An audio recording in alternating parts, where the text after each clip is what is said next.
Dipersembahkan oleh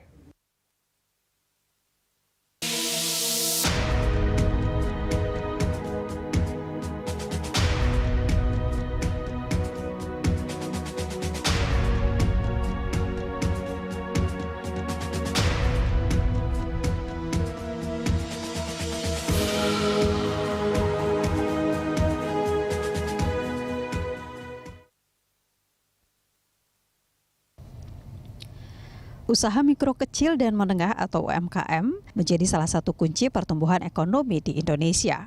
Badan Pusat Statistik mencatat UMKM mencapai 64 juta atau setara 99,9% dari keseluruhan usaha yang beroperasi di Indonesia. Hal ini membuat geliat UMKM sangat berpengaruh bagi ekonomi nasional. Pandemi COVID-19 memang mengubah perilaku konsumen dari peta kompetisi bisnis para pelaku usaha. Pasalnya terjadi shifting pola konsumsi barang dan jasa dari luring atau offline ke daring atau online, trafik meningkat sekitar 15 hingga 20%. Dari sisi pelaku usaha, sebanyak 37% konsumen baru memanfaatkan ekonomi digital pasca pandemi. Selain itu, 45% pelaku usaha juga aktif melakukan penjualan melalui e-commerce selama pandemi. Hal ini berarti Indonesia memiliki potensi ekonomi digital yang sangat besar. Untuk itu, Presiden Joko Widodo menginstruksikan para jajarannya untuk mempercepat upaya untuk mendorong para UMKM agar masuk ke ekosistem digital. Untuk mencapai target tersebut, Presiden Joko Widodo meminta jajaran terkait untuk menerapkan strategi yang proaktif, mulai dari pendampingan, kurasi produk, SDM, pembiayaan, hingga bisa onboarding ke e-commerce. Ya, pemirsa, dalam rangka pengembangan ekonomi digital, terutama di masa pandemi ini, pemerintah tentunya telah menyusun strategi nasional ekonomi digital. Nah, strategi ini yang akan memanfaatkan 4 pilar fondasi untuk mewujudkan ekonomi digital terdepan yang mendorong inklusivitas dan pertumbuhan ekonomi berkelanjutan. Lalu kemudian bagaimana sebetulnya digitalisasi bisnis bisa membantu UMKM dan bagaimana peran digitalisasi UMKM terhadap pertumbuhan ekonomi nasional. Nah, kita akan membahas hal itu bersama dengan staf khusus Menteri Koperasi dan UKM. Ada Pak Vicky Satari. Pak Vicky, selamat siang. Halo, selamat siang. Mohon maaf, Pak Vicky bisa mendengar suara studio dengan jelas? Sudah jelas. Baik, salam sehat Pak Vicky. Kita juga sudah terhubung dengan Head of Public Policy and Government Affairs Lasada, ada Mas Wesley Darwin. Mas Wesley, selamat siang. Selamat siang Mbak Patricia. Baik. Selamat siang Kang Vicky, apa kabar? Baik. Selamat siang Mas Wesley, sehat, alhamdulillah. Baik, terima kasih Pak Vicky dan juga Mas Wesley sudah bergabung bersama kami di Lunch Talk. Di siang hari ini kita akan berbicara soal bagaimana kemudian UMKM ini yang merupakan kunci pertumbuhan ekonomi di Indonesia ini kemudian diminta untuk bertransformasi menuju go digital seperti itu. Saya mungkin ke Pak Vicky terlebih dahulu. Melihat adanya tantangan ini atau panggilan ini di mana UMKM ini diajak untuk go digital, Pak Vicky. Seperti apa kemudian terobosan-terobosan yang dilakukan oleh pemerintah untuk mencapai target realisasi dan juga digitalisasi UMKM? Ya, terima kasih Mbak. Jadi pertama ada target memang yang menurut kami juga ini sangat baik untuk UMKM. 30 juta UMKM onboarding di platform digital dan sampai dengan tahun 2024, di mana itu nyaris 50% ya dari populasi UMKM. Strategi utama tentunya sinergi kolaborasi. Tidak bisa kita pemerintah berjalan sendiri. Dengan siapa? Tentunya dengan stakeholder terkait, ya, dengan seluruh pelaku usaha di seluruh ekosistem digital. Terkait dengan definisi digitalisasi ini bukan hanya ke akses pasar, namun juga terkait dengan literasi digital, ya, bagaimana pelaku UMKM ini dapat memanfaatkan teknologi untuk mendukung inovasi proses bisnisnya. Jadi pendekatannya tentunya fokus dari mulai proses literasi, kemudian yang kedua adalah penguatan dari sisi kapasitas produksi. Ini bisa dilihat sebetulnya nggak langsung berkaitan dengan digitalisasi, tapi sangat penting ketika UMKM bisa sustain. Dan yang ketiga adalah kualitas produknya. Nah, selain kapasitas, kualitas yang memang konsisten, tantangan dari UMKM ketika onboarding di platform e-commerce atau digital adalah konsistensi ketika dari pin order dan seterusnya. Yang keempat adalah akses pasar. Nah, dari 4 ini sebetulnya sudah ada intervensi yang signifikan. Menurut kami, contoh kita runut dari hilir, dari akses pasar. Pengadaan barang dan jasa pemerintah, kementerian lembaga, ini sudah diamanahkan melalui Undang-Undang Cipta Kerja dan aturan turunannya, yaitu PP 7 2021, yang mengamanahkan 40% belanja pemerintah itu wajib diberikan pada UMKM. Nilainya setara dengan 420 triliun. Hari ini sudah ada 200.000 UMKM yang onboarding di platform LKPP Bela Pengadaan, dan juga pasar digital UMKM BUMN. Capex di bawah 14 miliar hari ini diwajibkan untuk dikerjakan oleh UMKM. Semuanya melalui platform digital. Itu salah satunya, Mbak, yang menurut kami signifikan. Oke, artinya dari segi literasi, kemudian kapasitas produksi, kualitas produk, dan juga akses pasar sudah disiapkan oleh pemerintah. Tapi kalau berbicara soal update-nya, perkembangannya sampai dengan saat ini, Pak Vicky, terkait dengan digitalisasi UMKM seperti apa? Ya, pandemi ini memastikan UMKM untuk segera hijrah dari yang sebelumnya offline menjadi online. Ya, karena ada pembatasan mobilitas PSBB, PPKM, dan seterusnya. Data Kominfo awal pandemi di awal tahun 2020 mencatat baru sekitar 8 juta UMKM yang onboarding di ekosistem digital atau setara dengan 13%. Hari ini data dari Asosiasi Komersil Indonesia, IDEA, mencatatkan sekitar 13,7 juta atau setara dengan 21%. Which mean dari tahun 2021 ini ke tahun 2024 targetnya kita gap 16,3 juta ya. Nah ini tapi baru di UMKM yang onboarding di e-commerce. Masih banyak sebetulnya data yang kami sedang konsolidasi, pelaku-pelaku usaha mikro khususnya yang sudah onboarding di platform digital. Nah ini nanti kita akan sampaikan ketika sudah divalidasi ya datanya. Demikian, Mbak. Targetnya 16,3 juta itu sampai kapan, Pak Vicky? Jadi total 2024 sesuai dengan arahan Presiden, Bapak Presiden itu harus 30 juta. Hari ini 13,37 juta. Jadi dalam waktu 3 tahun ini kita harus bekerja keras bersama-sama untuk onboardingkan. Tapi tadi tantangannya adalah next-nya. Ya, dan yang terpenting ini selalu ditekankan oleh Pak Menteri, Pak Teten gitu ya, bahwa bukan sekedar onboarding tapi bisa sustain. Yeah. Bukan hanya sekedar masuk tapi bisa bertahan dan memenangkan persaingan. Sehingga dalam waktu berjalan ini simultan penguatan dari tadi ya 3 hal utama, yaitu literasi, kemudian kapasitas dan kualitas produksi, ini terus harus dikerjakan. Sehingga ada tahapannya nanti yang kita memang harapkan sustainability dari pelaku UMKM dapat memenangkan persaingan di pasar digital ini lebih signifikan. Baik, itu dia. Saya ingin tanyakan ke Mas Wesley terkait dengan digitalisasi ini, Mas. Sebetulnya bagaimana atau seperti apa gambarannya sehingga digitalisasi ini kemudian membantu UMKM? Ya, terima kasih Mbak Patricia. Saya rasa tadi sangat menarik dengan apa yang disampaikan oleh Kang Vicky ya, bahwa target dari Bapak Presiden itu 30 juta di tahun 2024 dan selama 1 tahun belakangan memang kita hidup bersama COVID dan banyak mungkin blessings ya dalam rangka bagaimana kita melihat akselerasi dari digital ekonomi di Indonesia. Dan seperti yang tadi saya bilang bahwa mungkin kita ngelihat dari konteks yang lebih besarnya sendiri ya. Kenapa this is the right time buat kita membahas mengenai hal ini semua. Kita udah hidup lebih dari 1 tahun dengan COVID dan harapan kita untuk bisa keluar dari ini semua, bagaimana ekonomi bisa terus maju itu kan sebetulnya lewat adanya 2 vaksin. Ya. Sekarang vaksin pertama adalah seperti yang kita tahu, vaksin untuk menyehatkan masyarakat di seluruh Indonesia agar bisa tahan menghadapi COVID. Dan bagaimana kita bisa sukses, bikin sukses ini program adalah lewat gotong royong. Vaksin kedua adalah vaksin untuk menyehatkan perekonomian Indonesia agar bisa kuat dalam menghadapi dampak krisis yang berkepanjangan. Lantas bagaimana caranya adalah kita harus dukung produk UKM lokal. Beli produk UKM lokal. Karena dengan belanja produk UKM lokal, kita bisa bantu pelaku usaha untuk mereka bisa tetap survive, dan juga kita bantu roda perekonomian ini untuk bisa berputar. Jadi belanja produk UKM seperti yang saya pakai hari ini gitu ya, itu udah seperti vaksin gitu yang bisa berguna untuk menyehatkan perekonomian nasional.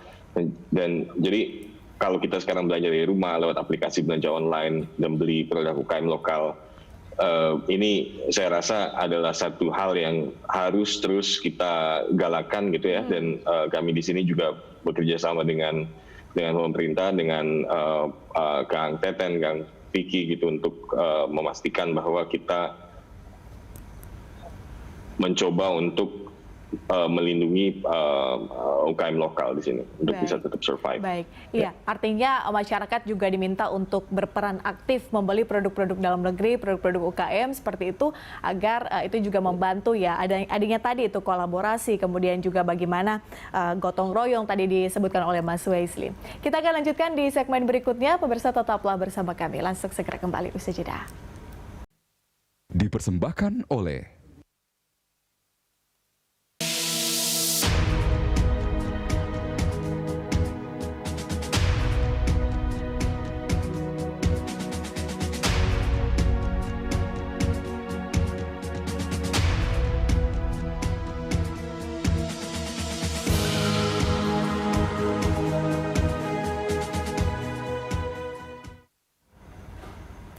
Ya, kembali lagi di Lansuk, pemirsa, kita masih membahas soal bagaimana UMKM ini didorong untuk go digital ya, untuk beralih ke dunia digitalisasi seperti itu. Saya ke Mas Wesley terlebih dahulu di segmen kedua ini. Mas, berbicara soal pandemi, ini kan tidak dapat dipungkiri bahwa ini merupakan bisa dikatakan disrupsi yang sangat besar atas semua aspek kehidupan ya.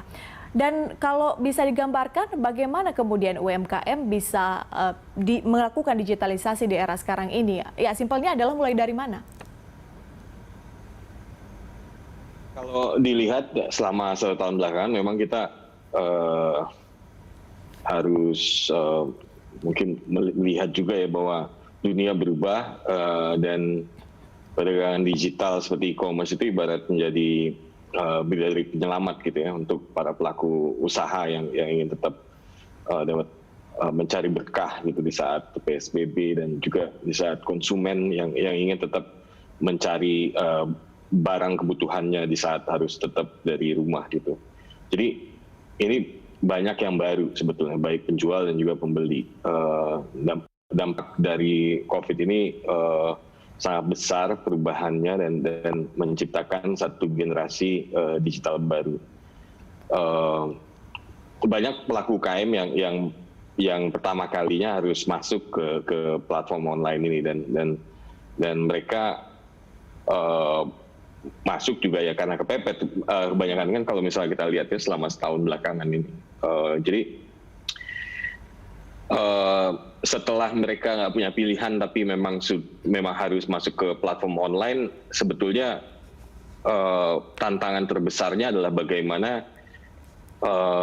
mereka harus juga terkonek dengan segala macam hal ya yang dibutuhkan gitu untuk bisa tetap survive gitu di online. Karena yang paling penting itu sebetulnya adalah perubahan mindset kan Mbak ya. Banyak orang yang melakukan transisi dari offline ke online, tapi habis itu mereka stuck gitu karena mindsetnya mindset offline yang dibawa ke online gitu. Dan maka dari itu sekarang yang kami lakukan juga di Lazada itu adalah lebih kepada tadi capacity building yang sangat penting. Kita bikin banyak pelatihan gitu, dan bagaimana kita bikin modul, bagaimana kita bikin satu program untuk bisa yang seperti Kang Vicky tadi bilang, supaya si seller ini UKM ini memang bisa punya bisnis online yang berkelanjutan gitu.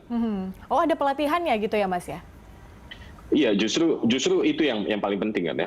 Tadi kalau kata Kang Vicky bilang kan, jadi ada literasi dan capacity building, dan peningkatan kapasitas produksinya dia dan kualitas. Jadi ini memang saya rasa memang sesuatu yang memang yang dibutuhkan gitu, karena buka toko di online itu gampang ya, tapi untuk how to make it open every day dan people come back gitu ke platform untuk bisa beli gitu kan butuh banyak banyak hal gitu, dan ini adalah satu responsibility juga dari kami gitu ya, untuk bisa menuntun si UKM ini untuk bisa tetap di di koridor ini semua. Ya. Intinya adalah harus bisa bersaing dan juga bertahan ya di tengah era yang semakin cepat berubah saat ini. Saya mungkin ke Pak Vicky. Pak Vicky, kalau misalnya kita bilang katakanlah UMKM mau go digital gitu ya, apakah memang satu-satunya cara adalah menuju ke platform online atau mungkin ada cara yang lain yang bisa dilakukan? Ya, jadi pertama kita ingin pisahkan dulu per level usaha, karena data survei yang kami lakukan Menko UKM dengan IDEA ya dengan Asosiasi E-commerce Indonesia, dari 1.000 UMKM yang onboarding yang didampingi hanya 400 yang berhasil onboarding. Setelah itu dari 400 itu hanya 40 yang berhasil bertransaksi. Ini belum bicara tadi ya, bicara tentang ada repeat buying. Nah itu berarti kan tingkat keberhasilannya 4%. Ada lagi data yang menunjukkan bahwa 75% UMKM yang sudah onboarding, ini permasalahannya nggak sustain itu karena sulit dikontak, kemudian stoknya terbatas, dan seterusnya. Ini data ini kita menjadi pegangan untuk bagaimana kemudian memfokuskan per level usaha. Jadi kita sebutnya per trade area. Jadi kalau misalnya usaha mikro, kita fokusnya akan onboardingkan di media sosial. Jadi di situ jadi sarana belajarnya dulu tektokannya. Check out-nya juga di satu platform ke platform yang lain ya di media sosial. Termasuk juga ada e-katalog. Ini pakai file PDF atau format-format yang Office biasa, tapi memang udah ada hyperlink. Check out-nya nanti bisa langsung ke platform chat chatting gitu ya. Nah untuk yang usaha kecil, ini udah naik kelasnya nih. Kita dorong mereka onboarding ke e-commerce lokal atau e-commerce homogen, Mbak. Yang disebut e-commerce homogen ini yang memang satu komoditas. Contoh untuk di hortikultura atau di pertanian itu ada Tani Hub, kemudian ada sayur box gitu ya untuk sayuran, kemudian ada Aruna, Perikanan dan seterusnya. Nah baru yang menengah kita dorong masuk ke e-commerce nasional. Karena nasional seperti bahkan global seperti Lazada gitu ya. Ini kan udah borderless betul-betul. Jadi kalau mau masuk di situ betul-betul yang udah siap agar bisa sustain, terlepas tentunya upaya kita mengkonsolidasi, bukannya nggak mungkin mikro tiba-tiba lompat ke e-commerce nasional, tapi dengan satu syarat, pendampingannya harus kuat, literasi digitalnya juga sudah oke. Yang paling penting adalah konsolidasi pelaku usahanya sehingga bisa diagregasi secara kapasitas produksi, bisa dijaga standar kualitas produknya. Seperti itu. Oke, berarti semua aspek itu benar-benar dipertimbangkan ya kalau memang mau go digital, planningnya harus matang gitu ya, harus ngerti juga teknologi, jangan sampai kemudian sudah masuk terus tidak mengerti harus menggunakannya seperti apa. Baik, kita masih ada satu segmen lagi, Pak Vicky dan juga Mas Wesley, pemirsa tetaplah bersama kami, Lanjut masih akan kembali usai jeda. Dipersembahkan oleh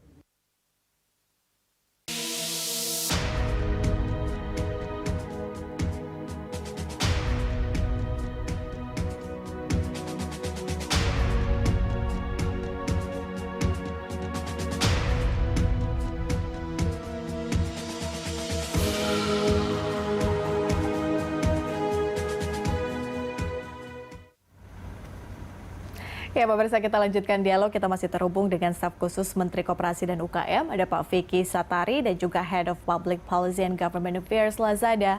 Ada Mas Wesley Darwin. Saya ke Mas Wesley terlebih dahulu. Sekaligus sebagai closing statement dari Anda, Mas Wesley. Jadi, apa yang harus dipersiapkan oleh para pelaku UMKM kita apabila mau go digital? Ya, saya setuju dengan Kang Fit yang diutarakan oleh Kang Vicky tadi ya, bahwa memang kalau kita bicara mengenai digitalisasi UKM memang harus ada tahapan gitu ya, dan ini sesuai dengan apa yang kita coba temukan juga lewat studi yang kita lakukan di awal tahun gitu, bahwa e-commerce itu bisa membantu UKM bertransformasi digital, dan yang bisa didapatkan oleh UKM tersebut sebetulnya bukan masalah revenue atau omset gitu ya, tapi dia juga bisa dapat banyak hal gitu ya, dari sisi teknologinya dia dapat, inovasi produk juga dapat gitu, ada akses pendanaan juga sekarang gitu ya, ada logistik management dan segala macam. Saya rasa sekarang kalau misalnya kita lihat seperti yang tersirat dalam studi tersebut bahwa edukasi dan pemberian data itu jadi penting gitu ya untuk UKM gitu untuk bisa berkembang, dan maka dari itu kami akan terus gitu berkomitmen ya untuk bisa bekerja sama, berkolaborasi dengan pemerintah gitu untuk pengembangan program-program edukasi terhadap seller ini agar mereka bisa terus berkembang gitu. Ya, intinya adalah kolaborasi juga dengan pemerintah, itu yang terus dilakukan oleh pihak dari Mas Wesley. Pak Vicky, ingin menambahkan mungkin apa yang harus dipersiapkan oleh para UKM kita untuk go digital? Jadi karena kita sekarang menghadapi 2 disrupsi besar, Mbak, ya. Yang pertama adalah tentunya disrupsi pandemi yang mengubah bukan hanya tren tapi bahkan konteks demand, konteks dari tren pasar yang betul-betul seperti kita kenal lah waktu di awal-awal pandemi itu ada yang istilahnya stay at home economy, itu tiba-tiba produk pakaian rumahan tapi yang keren masih untuk virtual meeting gitu ya, kemudian yang ingin karena ingin sehat, produk-produk herbal, organik ini meningkat juga, kemudian karena sering di rumah home decor, tumbuh-tumbuhan juga sampai dengan ikan cupang pun ya happening gitu ya, ini harus dilihat. Jadi market insight itu penting untuk UMKM menetapkan mau ke pasar mana. Yang kedua sebelum melangkah adalah mengecek dulu di supply side-nya. Bagaimana dari bahan bakunya siap lah untuk di scale up. Jangan-jangan ini bisnisnya sangat opportunity sangat baik tapi nggak bisa mana-mana karena terbatasan bahan baku. Yang ketiga adalah collective processing. Ini untuk menekan skala ekonomi sebetulnya. Karena isinya UMKM karena kapasitasnya kecil kan adalah harga yang kompetitif. Jadi harus kolektif, harus bareng-bareng, harus sinergi gitu. Yang keempat adalah tentunya kemitraan dengan agregator yang paham end-to-end dari bisnisnya. Kita harus punya bayangan mitra off-taker misalkan, gitu ya. Siapa buyernya? Itu perlu kita identifikasi karena di disrupsi pandemi ini kan sulit untuk kita untuk gagal itu sangat berat lagi nanti untuk rebound-nya. Yang kemudian yang terakhir adalah dari sisi akses pembiayaan. Dari Kementerian Koperasi UKM, Pak Teten sudah mengajukan proposal langsung ke Pak Menteri. Bagaimana ke Pak Presiden. Dan sudah disetujui, kemarin juga sudah ada preskonnya di Istana Negara, bahwa kredit usaha rakyat yang selama ini untuk UMKM hanya yang tanpa agunan, ya itu sampai dengan batas 50 juta, maksimum dengan agunan 500 juta, ini akan ditingkatkan menjadi 20 miliar dengan agunan, which mean ini masuk ke mengisi gap invest pembiayaan dari entrepreneur atau startup atau UMKM di seed capital, gitu ya, sampai 20 miliar, dan yang tanpa agunannya 100 juta, Mbak. Jadi seluruh ekosistem sebetulnya pada saat pandemi ini kami sedang bereskan pemerintah dalam hal ini ya, lintas kementerian lembaga. Baik. Yang terakhir adalah terkait dengan disrupsi teknologi. Ada yang namanya second wave digital disruption. Ini kita harus mempersiapkan future SMEs kita. Jadi UKM masa depan yang sangat relevan dengan isu-isu edutech, healthtech, insurtech, kemudian fintech sampai dengan games gitu ya. Ini juga kita siapkan laboratoriumnya di Smesco, BLU dari Menkom UKM yang ada di Jalan Gatot Subroto. Demikian, Mbak. Baik, artinya channelnya sebenarnya sudah ada, tinggal kita dorong UKM kita untuk kemudian harus mau tidak mau, suka tidak suka harus bertransformasi digital ya, terutama juga di era sekarang. Kalau masih mau bertahan, silakan go digital, bertransformasi digital. Terima kasih banyak Pak Vicky dan juga Mas Wesley sudah bergabung bersama kami di Lunch Talk. Semoga UKM kita tetap maju sekaligus juga membantu pemulihan ekonomi nasional. Terima kasih, salam sehat selalu. Terima kasih. Baik, pemirsa, demikianlah seluruh rangkaian Lunch Talk hari ini. Jangan lupa tetap terapkan protokol kesehatan untuk mencegah penyebaran virus corona. Dan atas nama seluruh kru yang bertugas, saya Patricia Mapali pamit undur diri. Terima kasih, sampai jumpa.